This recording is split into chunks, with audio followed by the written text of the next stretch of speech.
Next, I'm going to go to the minigame tour bus. This is the standard mode where you go to play any minigame you want. And this is how I'll be covering all the minigames I haven't played yet.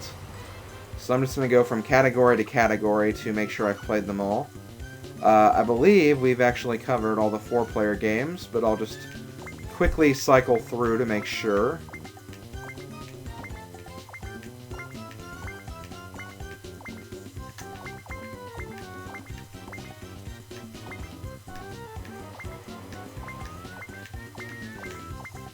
Okay, we're done with 4-player minigames. 1 versus 3. Once again, I'm pretty sure we've covered everything from here. And indeed, we have. So next, we're going on to the 2 versus 2 minigames. Okay, this is going to be the first minigame that I'll show off because we've actually shown you guys the nighttime version of this minigame, but we haven't shown you the daytime version, which is actually significantly different, so I will be showing Mullets. Besides that, though, I've covered everything, so first minigame we'll do is Mullets during the daytime. Basically, it's a lot like the nighttime version. All you have to do is whack moles, but instead of them being on the ground, they are on the ceiling.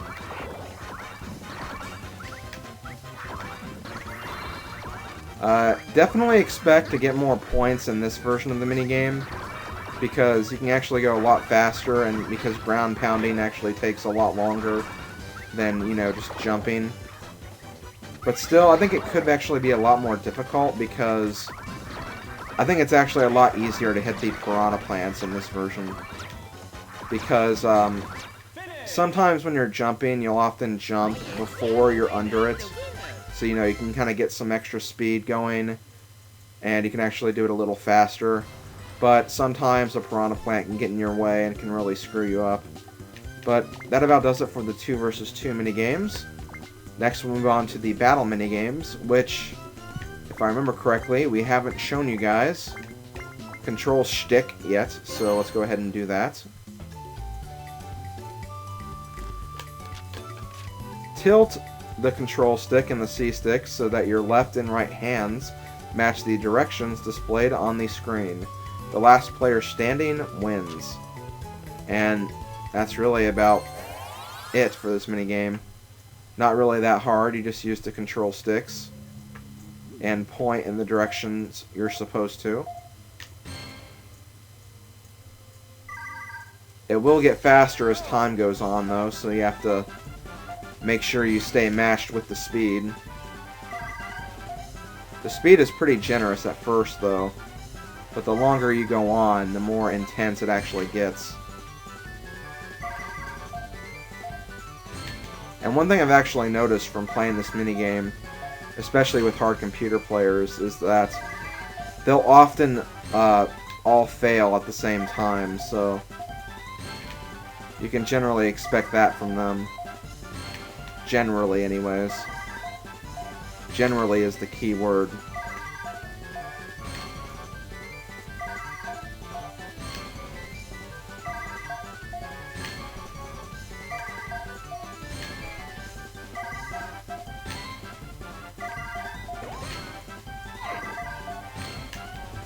Ah, damn it. Screwed up right there. Oh well. I'm usually pretty good at that minigame. I just kinda blanked out right there. I know, excuses, but still. Okay, next we have the dual minigames. I believe there are 2 minigames from this category we haven't seen yet. Light Up My Night being one of them. And Trick or Tree being the other one. So, first, let's start out with Light Up My Night.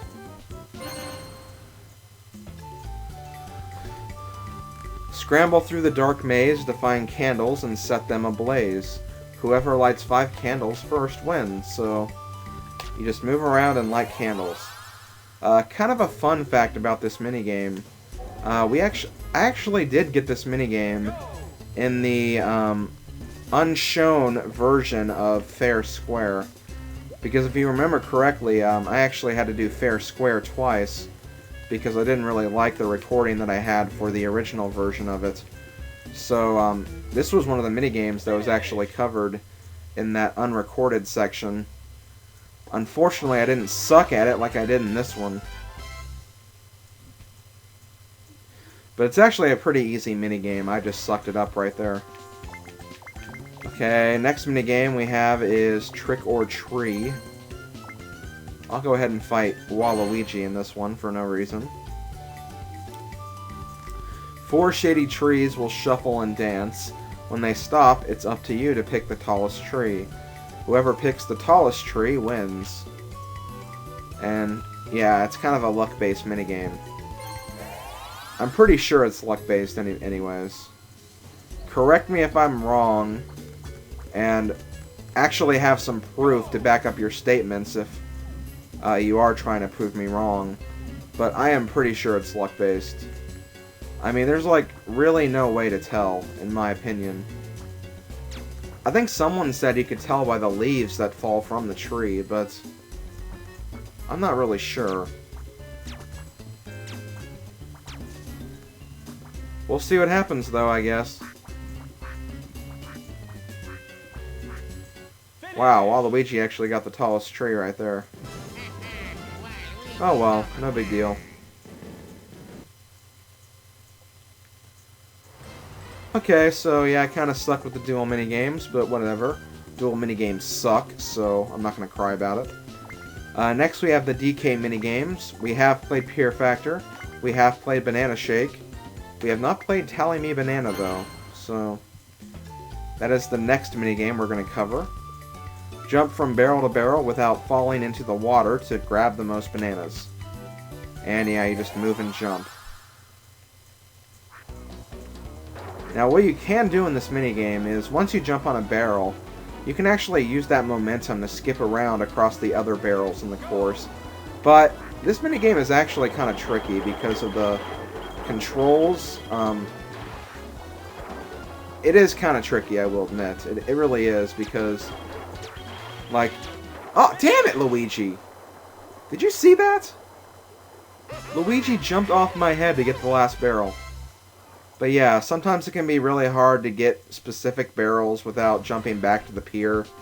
And yeah, it's just, yeah, that's really all I have to say about it. So it's a decent minigame, but I think Peer Factor is probably the best one. Banana Shake is also okay, but you have to have really quick reflexes to make use of it. Okay, next we have the Bowser minigames. Like in DK, we've covered 2 of them, but we haven't covered the other ones, so next off I'm going to show Dizzy Rotisserie, another game we haven't seen. You're clumsy, dizzy, and disoriented. Reach the exit before the inferno begins. The controls of this minigame are kind of like dizzy dancing controls from Mario Party 2. So if you're really good at that minigame, you shouldn't have a problem here. And honestly, all you have to do is just figure out the directions and you should be fine.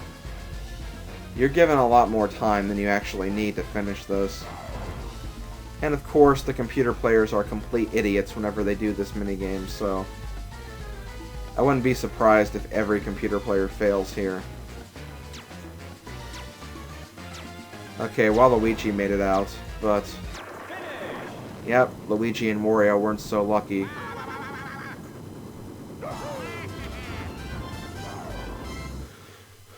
So yeah, I think that's actually about it for all the minigames that weren't shown in the project.